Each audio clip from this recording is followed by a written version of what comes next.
You know what? This one sounds like a compliment. The most talented actor books the role. Really. And we believe that. I believed it for longer than I should have. I spent my first year chasing good enough. More classes, more prep, more technique. I'd walk into an audition with my choices mapped out like a military operation, because that's what I know. And I'd deliver exactly what I rehearsed. Nailed it. Every beat. Perfect. And I wouldn't book. And meanwhile, someone else would, and I'd think they must be more talented. They must have something I don't. If I just got better, it'll start clicking. Well, that's the trap. And I walked right into it. See, here's the thing. Talent is real. Craft does matter. Nobody's arguing that. But talent is not the floor. It's what gets you in the room. Or more accurately these days, it's what gets you on tape, past the first cut. What actually books the role? Well, that's a different conversation entirely. Look, I was at the Southeast Actors Summit, I've mentioned that, earlier this year, and talent agent Jason Lockhart presented data on what actually separates actors who book consistently from actors who don't. And the answer wasn't talent. It wasn't training. It wasn't resume. It was presence. The highest earning actors in his research weren't the most technically skilled. They were the most present. The ones who stopped performing at the camera and started being with whoever was in the scene. Now, I know what you're thinking. Presence sounds like one of those vague acting words that means everything and nothing.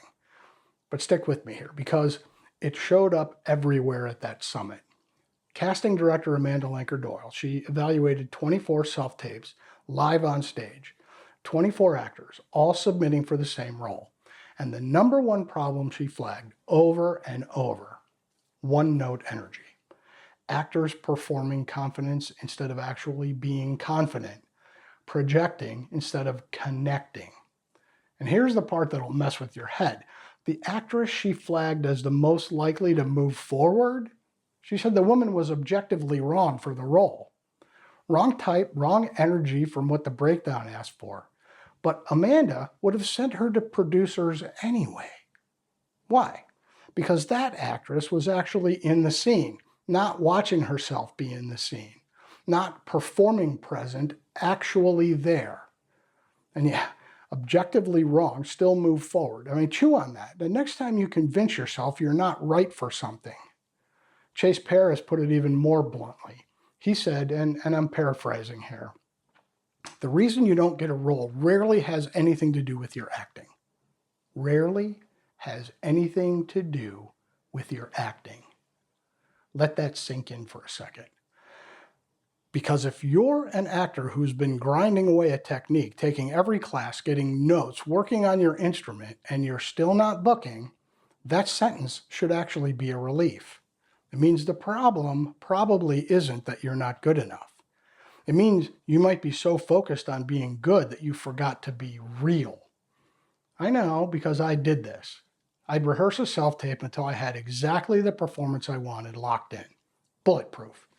Then I'd hit record and try to recreate it. And you know what a recreated performance looks like on camera? It looks like somebody remembering instead of living. The tapes that booked, almost always, the ones where something went slightly wrong, where I had to actually listen to the reader because they threw me off, where I stopped executing my plan and just responded. It's funny how that works, right? Here's what I had to learn the hard way. Good preparation gives you freedom.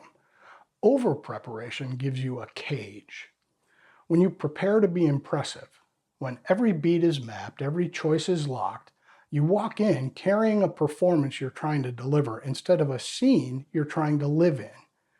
And casting can feel it.